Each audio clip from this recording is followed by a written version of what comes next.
வந்தாச்சு தி சென்னை சில்க்ஸில் mega combo sale, summer chill out sale. மல்லி மல்லி மல்லி மல்லி மல்லி.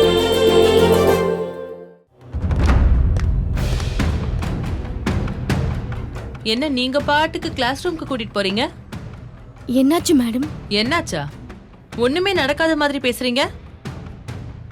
இப்பதான் கொஞ்ச நாளைக்கு முன்னாடி உங்க ஹஸ்பண்ட பேரண்ட்ஸ் டீச்சர்ஸ் மீட்டிங்ல பேச வச்சோம். இப்ப என்னடானா கோர்ட் கேஸ், பேப்பர் நியூஸ், டிவின்னு எல்லாத்துலயும் சார் படத்தோட நியூஸ் வருது. மேடம், எங்க போதாத காலம் நடந்த எதுலயுமே அவரோட தப்பு எங்கேயுமே இல்ல. உண்மையை சொல்லணும்னா அவர் தான் இதுல ரொம்ப பாதிக்கப்பட்டிருக்காரு. அவரை சுத்தி தப்பு நடக்கும்னு கூட தெரியாம இதுல மாட்டிக்கிட்டாரு. எல்லாமே ப்ரூவ் ஆயிடுச்சு. அதை விடுங்க, அது உங்க பர்சனல் விஷயம். எங்களை பொறுத்த வரைக்கும் அதெல்லாம் செகண்டரி தான். இந்த ஸ்கூலோட ரூல்ஸ் எல்லாம் உங்களுக்கு தெரியுமா தெரியாதா? நீங்க என்ன சொல்ல வரீங்கன்னு எனக்கு புரியல மேடம். வீட்ல இவ்ளோ பிரச்சனை எல்லாம் போயிட்டு இருக்கும் போது எப்படி மேடம் அவளை ஸ்கூலுக்கு அனுப்ப முடியும்? இந்த ஒரு தடவை மன்னிச்சுக்கோங்க. இனிமே அவ கரெக்டா வந்துருவா. முன்னாடி மாதிரி நான் கரெக்டா கொண்டு வந்து விட்டுருவேன் மேடம். இங்க பாருங்க மிஸ்ஸஸ் மல்லி, எல்லாருக்கும் ஏதோ ஒரு பிரச்சனை இருக்கும். அதெல்லாம் பசங்க படிப்பு மேல சுமத்த முடியுமா என்ன? இன்னும் வெளிப்படையா சொல்லணும்னா உங்களோட ஃபைனான்சியல் கண்டிஷனை பத்தி நாங்க கேள்விப்பட்டோம். அதனாலதான் வெண்பாவை ஸ்கூலை விட்டு நிறுத்திட்டீங்கன்னு நினைச்சோம்.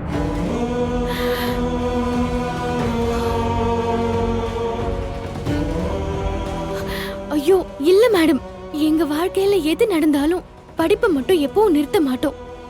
படிச்சாதான் ஒரு தலைமுறையே இந்த உலகத்துல உயரும். அதுவும் பொம்பளை பிள்ளைங்க படிக்கலன்னா வாழ்க்கை பூரா யாரையாவது அண்டிதான் வாழ வேண்டியிருக்கும்.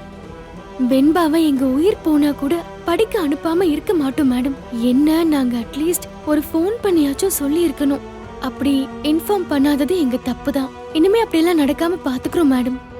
நான் சொல்ல வரத புரிஞ்சுக்காம நீங்க என்ன நினைக்கிறீங்களோ அத பேசிட்டு இருக்கீங்க. வெண்பாவை கிளாஸ்ல விடுறத பத்தி நான் பேசல. செகண்ட் டர்ம் ஃபீஸ் கட்டலையே, அது ஏன்? என்னது ஃபீஸ் கட்டலையா? என்ன மேடம் சொல்றீங்க? இத பாருங்க, இந்த ஸ்கூல் நார்ம்ஸ் பத்தி உங்களுக்கு தெரியாதது இல்ல. ஆல்ரெடி ரிமைண்டர் மெயில், SMS எல்லாம் அனுப்பிட்டு தான் இருக்கோம். எந்த ரெஸ்பான்ஸும் உங்க சைடுல இருந்து வரல. இல்ல மேடம், அது நடந்த ப்ராப்ளம்ஸ்ல கவனிக்காம விட்டுருப்போம். நான் பாத்துக்கிறேன் மேடம். அவங்க அப்பா கிட்ட உடனே பார்க்க சொல்றேன். இங்க பாருங்க மிஸ்ஸஸ் மல்லி, உங்கள மாதிரி ஸ்டாஃப்ஸ்க்கு நாங்க காரணம் சொல்ல முடியாது. அவங்களுக்கு கரெக்டான டைம்ல சேலரி கிரெடிட் பண்ணணும். இதெல்லாம் உங்ககிட்ட எக்ஸ்பிளைன் பண்ண வேண்டிய அவசியம் எனக்கு இல்ல. மேடம், நான் அதுக்காக கேக்கல. எனக்கு கொஞ்சம் டைம் கொடுத்தா நான் கட்டிடுறேன். ஆளுக்கு ரூல்ஸ் மாத்த முடியாது. உங்களுக்கு ஸ்பெஷல் ரூல் போட்டு உங்க குழந்தைய கிளாஸ்க்குள்ள அனுப்ப என்னால முடியாது. என்ன மேடம் சொல்றீங்க? கிளாஸுக்குள்ள அனுப்ப முடியாதா? அப்படி மட்டும் சொல்லாதீங்க மேடம் ப்ளீஸ். இவ்ளோ நாள் ஃபீஸ் கரெக்டா கட்டியிருக்கோம்ல. இந்த ஒரு தடவை மட்டும் எக்ஸ்கியூஸ் கொடுங்க மேடம். ஒரு 2 நாள் டைம் கொடுங்க. அது கூட வேண்டாம், ஒரே ஒரு நாள் டைம் கொடுங்க. சாரி மிஸ்ஸஸ் மல்லி, இந்த மாதிரி செஞ்சிட்டு இருக்கிறது உங்களுக்கும் நல்லதில்ல, எனக்கும் நல்லதில்ல. ஒரு நாள் தானே டைம் கேக்குறீங்க, நோ ப்ராப்ளம், தாராளமா எடுத்துக்கோங்க. உங்க குழந்தை இவ்ளோ நாளா ஸ்கூலுக்கு வராம தானே இருந்தா, இன்னும் ஒரு நாள் வராம இருக்கிறதுனால என்ன குறைஞ்சிட போகுது? அவ பிக்கப் பண்ணிக்க கூடிய பொண்ணுதான். நீங்க நாளைக்கே ஃபீஸ் கட்டிட்டு குழந்தைய கிளாஸ்ல விட்டுட்டு போங்க. ஆனா இன்னைக்கு நீங்க கூட்டிட்டு போங்க. மேடம், குழந்தை நொந்து போயிடுவா மேடம். அவ மனசுல இந்த 24 மணி நேரமும் ஏன் நம்மள ஸ்கூலுக்குள்ள விடலன்னு யோசிச்சு யோசிச்சு கஷ்டப்படுவா. இன்னைக்கு ஒரே ஒரு நாள் மட்டும் டைம் கொடுங்க மேடம். கிளாஸ் ரூமுக்குள்ள அலோ பண்ணுங்க. ஃபீஸ் கட்டாம எப்படி மல்லி கிளாஸ் ரூமுக்குள்ள அலோ பண்ணுவாங்க? இவங்க என்ன தர்ம சத்திரமா நடத்திட்டு இருக்காங்க? ஏன் மல்லி, வாசல்ல வச்சே உனக்கு சொன்னனா இல்லையா? முன்னாடி உள்ள நிலைமை வேற, இப்ப வேற என்ன? அப்ப நல்ல நிலைமையில இருந்தீங்க, இந்த ஸ்கூல்ல படிக்க வச்சீங்க, எல்லாம் சரிதான். ஆனா இப்ப அப்படியா? இந்த ஸ்கூல்ல பெரிய பெரிய பிசினஸ் மேக்னெட், CEO, பொலிட்டிஷியன்ஸோட பிள்ளைங்க படிக்கிறாங்க. இதெல்லாம் உங்களுக்குலாம் செட் ஆகுமா? சொல்ல சொல்ல கேட்காம கூட்டிட்டு வந்துட்ட. இப்போ இப்படி அசிங்கப்பட்டு நிக்கிறதுக்கா? மேடம், இவ்ளோ நாள் அவரோட கம்பெனி அக்கவுண்ட்ல இருந்து மேனேஜர் அனுப்பி விட்டதுனால எங்களுக்கு இது தெரியாம போயிடுச்சு. அவங்க யாரும் எங்க கிட்ட சொல்லல மேடம். அதுதான் ரீசன். தெரிஞ்சிருந்தா நாங்க எப்படியும் கட்டி இருப்போம். எனக்கு இந்த நிமிஷம் தான் ஃபீஸ் கட்டலங்கிற விஷயமே தெரியுது. நான் கட்டிடுவேன் மேடம். யாரையும் அனாவசியமா பேச சொல்லாதீங்க. அடடா, தண்ணி ஊத்துன மோர்ல வெண்ணெய் எடுக்க முடியாது, அத முதல்ல தெரிஞ்சுக்கோ. சரி, மேனேஜர் கட்டலங்கிறது தெரியலன்னு சொல்றியே, தெரிஞ்சிருந்தா மட்டும் என்ன பண்ணிருப்ப? மேனேஜருக்கு ஃபோன் பண்ணி உடனே கட்டுங்கன்னு சொல்லிருப்பியா? அடுத்தவங்க காசு பணத்துக்கு ஆசைப்படாதீங்க. எட்டு வைக்க முடிஞ்ச அளவுக்கு கால் வச்சாலே எல்லாருக்குமே நல்லது. தப்பா எட்டு வச்ச கால்ல தான் முள்ளு குத்தங்கிறது தெரியாம பேசாத. மேடம், இன்னைக்கு ஒரு நாள் மட்டும் டைம் கொடுங்க. ஹலோ, எனக்கு ஒர்க் நிறைய இருக்கு. நீங்க வெளிய போய் உங்க பிரச்சனையை பேசிக்கோங்க. செக்யூரிட்டி,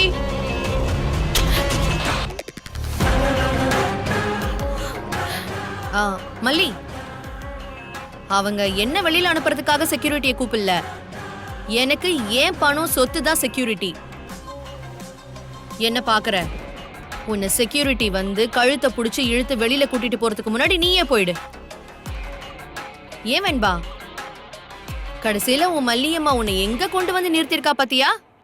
உன் படிப்பையே காலி பண்ணிட்டா.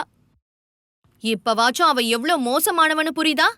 என் படிப்ப என் மல்லியம்மா ஒன்றும் காலி பண்ணல, நீங்க தான் பண்றீங்க. என் டாடாவையும் நீங்க தான் ஏமாத்தி காலி பண்ணீங்க. இது கூட புரியாத அளவுக்கு நான் ஒன்றும் சின்ன குழந்தை இல்லை. வாங்க மல்லியம்மா, வாங்க.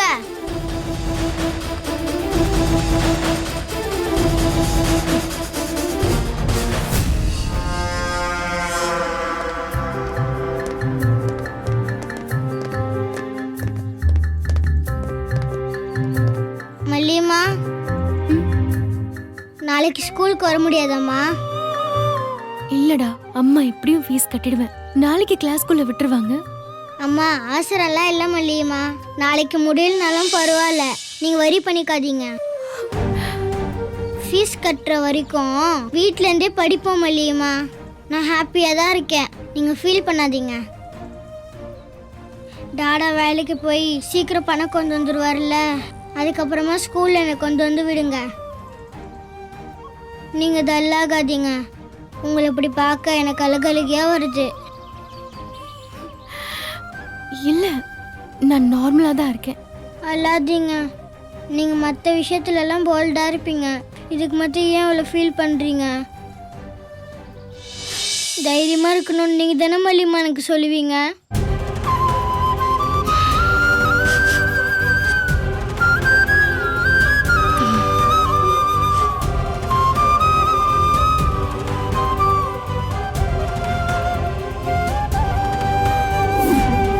இந்த ஸ்கூல்ல பெரிய பெரிய பிசினஸ் மேக்னெட், சிஇஓ, பொலிட்டிஷியன்ஸோட பிள்ளைங்க படிக்கிறாங்க. இதெல்லாம் உங்களுக்குலாம் செட் ஆகுமா?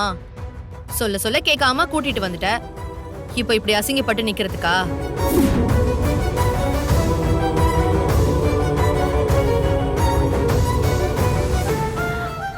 சரிம்மா.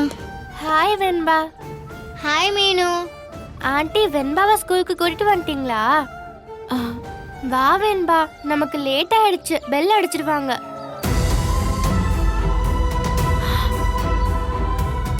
மீனு, வெண்பா நாளைக்கு ஸ்கூலுக்கு வருவா, நீ போ. ஏன் ஆண்டி? இன்னைக்கு நாங்க வேற வேலையா வெளியே போறோம். நாளைக்கு வந்துருவா. உனக்கு லேட் ஆகுது, நீ போ, கிளாஸ்க்கு போ.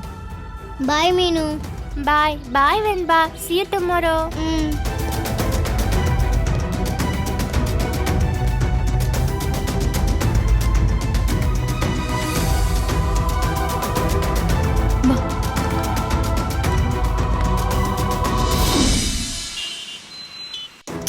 ஆமா ஆமா. ஐயோ, நாளைக்கு அனுப்பி வைக்கிறேங்க.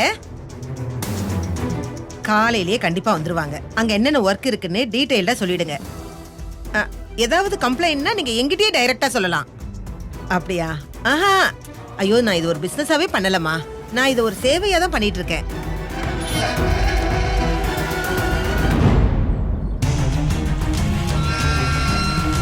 சரிம்மா, நான் உங்களுக்கு அப்புறமா கால் பண்றேன்.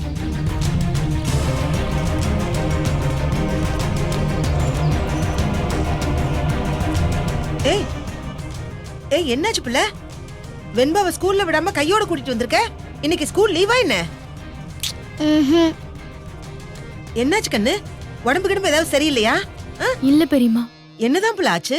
சொல்ல. ஸ்கூல்ல இருந்து அனுப்பி விட்டுட்டாங்க பெரியம்மா. என்ன பிள்ளை சொல்ற? அனுப்பி விட்டாங்களா? ஏ, அந்த ராஜி வேலையை காமிச்சிட்டாளா? இல்ல பெரியம்மா, யூஷுவலா நான் தான் கரெக்டா ஃபீஸ் கட்டுறதுக்கு ஆபீஸ் கேஷியருக்கு ஞாபகப்படுத்துவேன். இந்த தடவையும் ஞாபகப்படுத்தினேன். அத கட்டலையா? கட்டியிருப்பாங்கன்னு நினைச்சேன் பெரியம்மா. வீட்ல நடந்த குழப்பத்துல அத பத்தி முழுசா மறந்துட்டேன். அவங்க கட்டல போல. அந்த கழுதை வேணும்னு தான் பிள்ளை பண்ணிருப்பா. ஆமா பெரியம்மா, அங்கேயும் வந்த அவ. வந்தாளா? அவளை நீ சும்மாவா விட்ட? என்ன பண்ண சொல்றீங்க பெரியம்மா? ஏன் கம்பெனில இருந்து எப்படி கண்டவங்களுக்கும் பணம் கட்டுவேன்னு திமுறா பேசுறா. ஏய், அவகிட்ட சண்டை போட்டு என்ன நடக்க போகுது? அது சரி, சேத்துல கல்லெறிஞ்சா அது நம்ம மேல தானே தெரிக்கும். சரி விடுப்புல, என்ன பண்ணலான்னு பாப்போம். அங்க வச்சு அசிங்கப்படுத்திட்டா. எனக்கு பேசவே முடியல பெரியம்மா. பாவம், வெண்பாக்கு தான் ஒரு மாதிரி ஆயிடுச்சு. சரி விடு, ஃபீஸ் கட்டுறதுக்கு ஏற்பாடு பண்ணிடுவோம். வெண்பா குட்டி, பாட்டி உனக்கு ஏற்பாடு பண்றேன். ஒரு 1-2 நாள் பொறுத்துக்கோ, சரியா? நிறைய ஃபீஸ் ஆமா பிக் பாட்டி, அதெல்லாம் நம்ம கட்ட முடியாதுன்னு ராஜ்யத்தை சொன்னாங்க. அப்படியே பாட்டி, வேற ஸ்கூல்ல தான் நம்ம படிக்கணுமா? ஐயோ வெண்பா, நான் சொன்னதை நம்ப மாட்டியா? அவங்க சொன்னதை நம்புறேன். நீங்க என்ன சமாதானப்படுத்த பேசுறீங்க, அப்படித்தானே? இல்லடா செல்லும், நீ எதை பத்தியும் கவலைப்படாத. எல்லாத்தையும் நான் பாத்துக்கிறேன். நீ அந்த ஸ்கூல்ல தான் படிப்ப. நீ போய் ட்ரெஸ் சேஞ்ச் பண்ணு போ. போடா.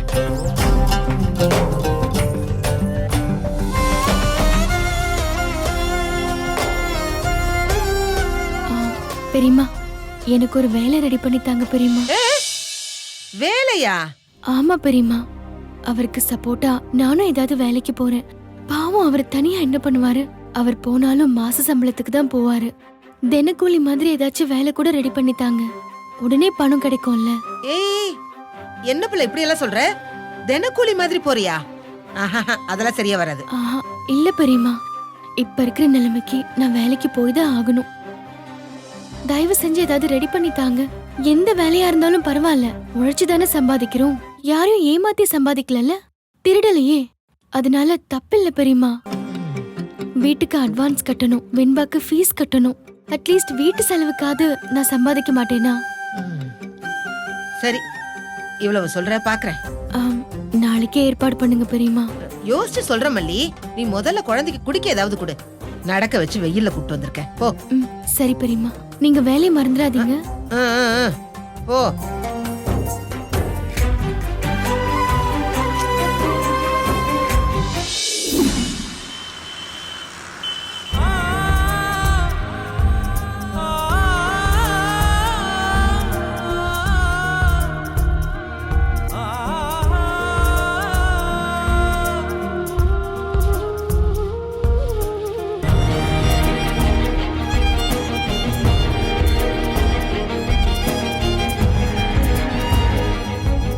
வெண்பா எங்க?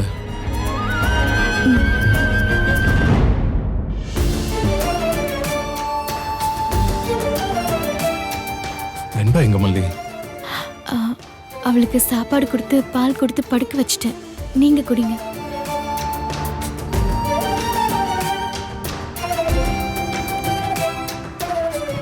பிரின்சிபல் பணம் கட்டாதான் ஸ்கூலுக்கு வரணும்னு வெண்பாக்கு முன்னாடியே சொன்னாங்களா? ஆமாங்க. வெண்பா பாவம் துடிச்சு போயிருப்பாள்ல, ரொம்பவும் ஃபீல் பண்ணிருப்பாள்ல. சின்ன வயசுல இருந்தே அவளுக்கு கஷ்டம்னா என்னன்னு தெரியாது. காசு பணம் இல்லாத ஒரு வாழ்க்கை இருக்குங்கிற விஷயம் அவளுக்கு தெரியவே தெரியாது. ஏன் நானே கூட இப்பதான் அதை பாக்குறேன். கண்மூடித்தனமான பாசத்தால எல்லாத்தையுமே தொலைச்சிட்டு நிக்கிறேன். நான் செஞ்ச தப்புக்கு எனக்கு இந்த தண்டனை தேவைதான். ஆனா என்னோட சேர்த்து என் பொண்ணையும் கஷ்டப்படுத்துறேன்னு. இல்லங்க, நீங்க மனசு உடைஞ்சிட கூடாது. இதெல்லாமே நம்ம மனசுல உரம் ஏத்தணும். சீக்கிரமே இழந்த எல்லாத்தையுமே மீட்கணுங்கிற நெருப்பு உங்க மனசுல எரிஞ்சுக்கிட்டே இருக்கணும். நீ சொல்ற வெறி நெருப்பு எல்லாமே உள்ளுக்குள்ள இருக்கு மல்லி. ஆனா என் புள்ள கஷ்டப்படுறாளே. காலையில அவ ஸ்கூலுக்கு நடந்து போயிருக்கா. அதை நினைக்கும் போது கொஞ்சம் வலிக்குது மல்லி. அவ சாப்பாடு விஷயத்துல நான் ஒவ்வொன்னும் பார்த்து பார்த்து செய்வேன். இனிமே அப்படியெல்லாம் என்னால செய்ய முடியுமா? அவ ஆசைப்பட்டதெல்லாம் வாங்கி கொடுக்க முடியுமா? வெண்பா ஏங்கி போயிடுவாள்ல.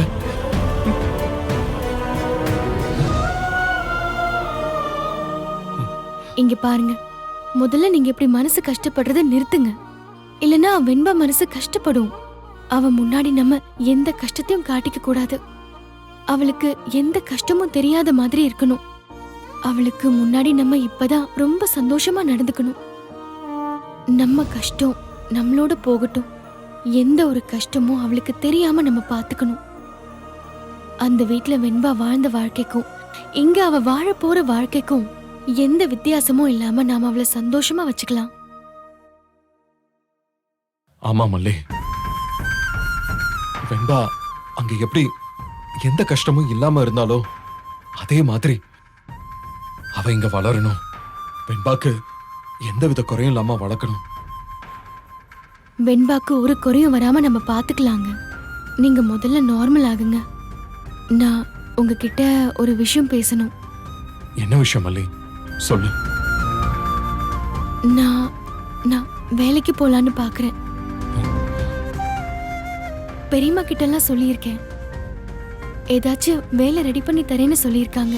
நீ வேலைக்கு போய் என்ன உட்கார வச்சு சோறு போட போறியா? ஐயோ, அப்படி சொல்ல வரலங்க. சின்ன சின்ன செலவுக்கு உதவியா இருக்கும்ல. மல்லி, ஏய், நீ என்ன நினைச்சுக்கிட்டு இருக்க? என்னால இந்த குடும்பத்தை காப்பாத்த முடியாதுன்னு முடிவே பண்ணிட்டியா? ஐயோ, அப்படி சொல்ல வரலங்க. பின்ன என்ன அர்த்தம்?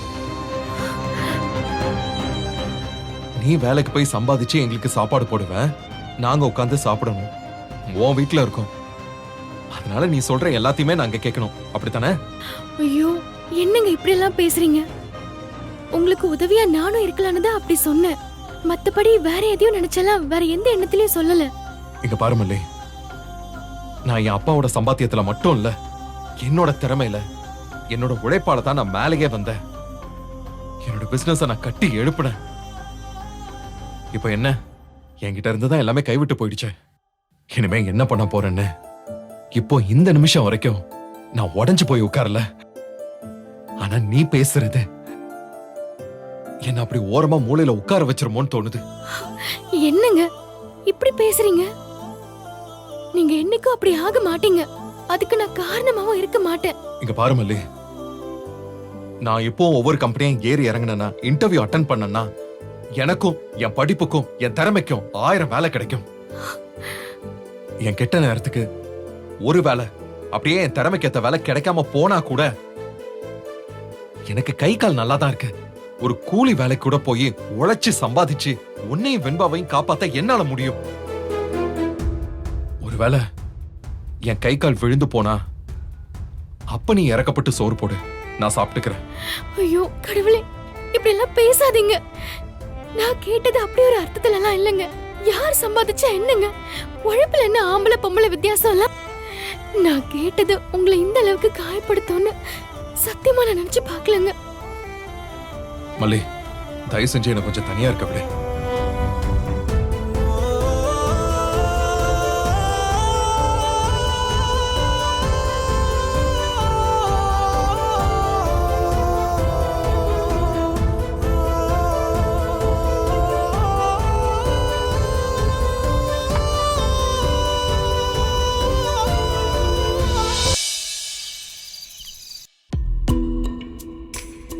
காணாத தீபம் ஒன்றை உன் கண்கள் காட்டிடுதே, கண்மூடிடாமல் நானும் காண காதல் கூப்பிடுதே. கேட்காத கீதம் ஒன்றை உன் கைகள் மீட்டிடுதே. நீ பேசிடாமல் பேசும் பேச்சை நெஞ்சம் கேட்டிடுதே. குளிரோடை மீது யாரோ வீசிய மூங்கில் உன்னை பாடாமல் பாடி போக ஏதோ ஆகிடுதே. கரும்பாறை மீது காலம் தூறிய தூரல் என்னை நீலாம்பல் பூவை மாற்ற நேசம் கூடிடுதே. காணாத தீபம் ஒன்றை உன் கண்கள் காட்டிடுதே.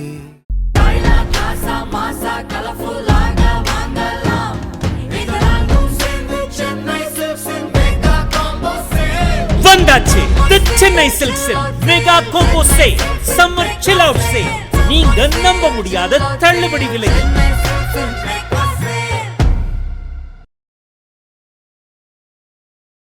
இந்த வீடியோ உங்களுக்கு பிடிச்சிருந்தா லைக் பண்ணுங்க, ஷேர் பண்ணுங்க, காமெண்ட் பண்ணுங்க. மறக்காம சரிகமா டிவி ஷோஸ் தமிழுக்கு சப்ஸ்கிரைப் பண்ணுங்க.